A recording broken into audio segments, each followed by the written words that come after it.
All right, back inside the Pirate Radio Zoom room, Clip Rock here with Willie Smith, former Pirate. We'll talk about his career and what he's up to today. The Zoom room brought to you by Sailor Warehouse. Call Toby Williams and his team at Sailor Warehouse at 252-799-7051. And also White Claw Hard Seltzer, proudly distributed by Coastal Beverage Company. Willie, good to see you, man. Haven't talked to you in a while. How you been? Hey, I've been well. Thanks for having me on the show today, man. Excited to tell you guys what I'm working on right now. Well, let's start there, Willie. Before we look back, let's talk about what you're doing now. Tell everybody what you're up to. Yeah. I'm with the Overton Group, doing commercial real estate sales. So helping people buy and sell apartment buildings, self storage, mobile home parks, and I also got my investment group where I partner with passive investors to take down multifamily deals. So I'm pretty excited about the opportunities that's about to hit the market in the next, I'll say 6 to 9 months, man. That's awesome. Staying busy and doing good things. Willie Smith, former ECU offensive lineman. But, Willie, you came to ECU as a defensive player, right? So what was that transition like? How'd you get from defense to the O-line? They tricked me. Long story short. Yeah, man. I came in as a defensive end. I was 225, 6'6", 225, and all of my classmates was like, man, there's no way you're a DN.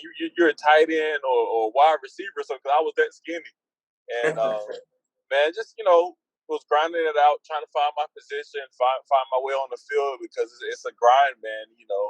It's a grind. Anytime you're trying to do anything, there's always going to be a grind associated with it. And I was behind guys like C.J. Wilson, Limpa Joseph, guys like that, man. It was going to be hard for me to get on the field behind those guys.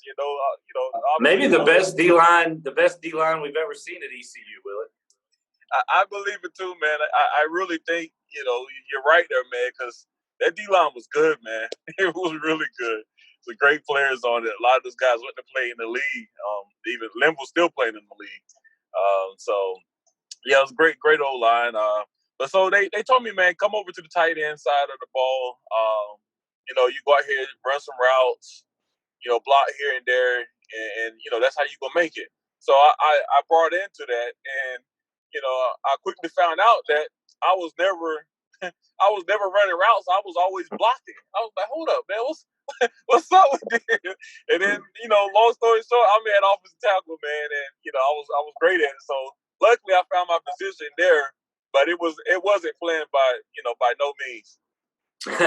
Willie, a lot of things look different over at ECU from your time 10, 12, 14 years ago.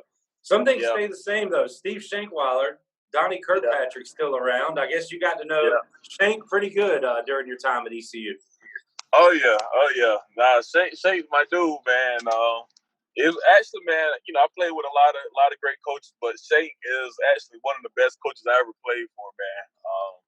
He really knows the game, and he knows how to get you ready for game day, man. And that's the most important thing. And obviously, man, I came over as a defensive lineman, and he molded me into a NFL lineman. So, Shank's the dude, man. He is. Willie, you started every game for the 2009 championship team, played in every game for the 2008 team. And look, those days are so far gone for some Pirate fans.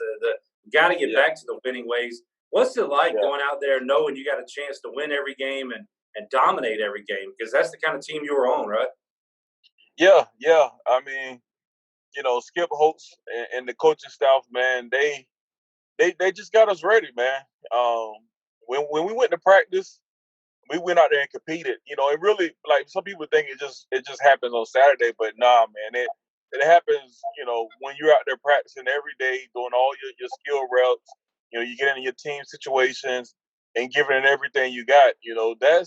We had a mentality of we going to compete against each other, and we hated to lose. Like, even in practice, we hated to lose against the other side of the ball, and that competition, carried over into Saturday, and it didn't matter who we was facing.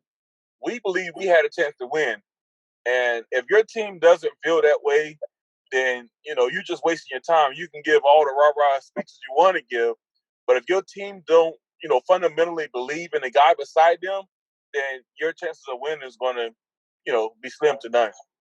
Yeah, well said. Talking to Willie Smith. Willie, I want to ask you about your NFL days. You played for my favorite team, the team formerly known as the Redskins, now Yep. the Washington football team. Real quick, I'm curious, did the name – because that conversation's been going on. I remember me and my dad talking about it in the 90s.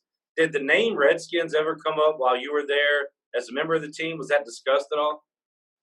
Nah, it never was. That was nothing that was mentioned when I was playing there, man. When I was there, we were just trying to find out how to win. Right. And you kind of bounced around. There's a Garrett McGinn, a former ECU offensive lineman, is kind of going through the Willie Smith trajectory right now. He's been with the Bills, Jaguars, kind of bouncing around. What's that life like for you, Willie, where you're fighting every day just for your next opportunity? Yeah, I mean, I'm not gonna lie to you, man. It's one of the hardest things you'll ever go through, because it's stressful. You never know, if you're gonna number one make the team because you're the swing guy and you're typically competing with two or three other guys. So you're busting your chops every day trying to find that spot on the 53-man roster.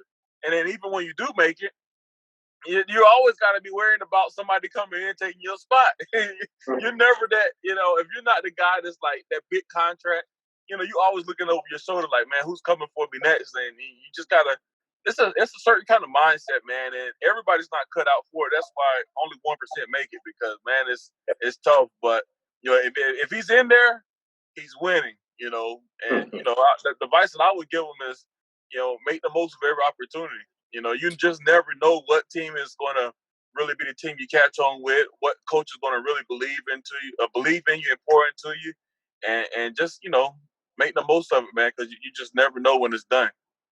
Willie, Panthers, Raiders, Chargers. Who's the toughest guy you ever had to block on the next level in the NFL? Yeah, that's a great question.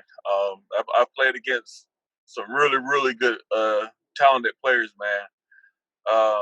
But I would say probably, man, Von Miller, man, just because of his ability to bend his hips and get around the edge. You think you got a guy like him block, but then he just does some inhuman move and gets and gets past you. So yeah, I would say he was definitely the one that I hated to block the most. Well, Willie, that should have been you if you were never moved to offensive line. That could have been you rushing the passer, right? Nah, it wasn't happening. Another question for you, and I talked about this with former ECU tight end Bryce Williams, who had a cup of coffee with the Cardinals and the Panthers and Patriots and Seahawks, kind of bouncing around, but no preseason this year. As an NFL fan, I've always wanted less preseason, but as a player trying to make a roster, that's huge for you guys, right? What do you think about no preseason this year in the NFL? Yeah, that's tough, man. Not having a preseason, that was what enabled me to make the team. Right. A guy that was basically the bottom of the barrel. Preseason games are the only way that you get to go out there and show everybody that you deserve to be on that field. And if you don't have that opportunity, I don't know how you make it. Yeah, I really don't. Yeah, going to be tough for those guys for sure. Well, Willie, great to catch up with you, man. We'll let you go. One more time, you can give yourself a plug. Tell everybody what you got going on right now. Yeah. So, man, if you guys want to look me up, I'm with the Overton Group. I'm helping people buy and sell multifamily, mobile home park, self-storage. And then also have a investment group called Onyx Capital Investments. OnyxCapitalInvestments.com is where you'll find us. And we're helping people invest passively into multifamily deals. So, give me a shout. Be happy to help you out. Willie, really enjoyed it, man. We'll keep in touch. Hopefully do it again down the road. But be good, and we'll talk to you soon, man. Thanks for having me on, man. Yes, sir. There's Willie Smith joining us inside the Zoom room, brought to you by Cellular Warehouse and White Claw Hard Seltzer. We'll see you next time.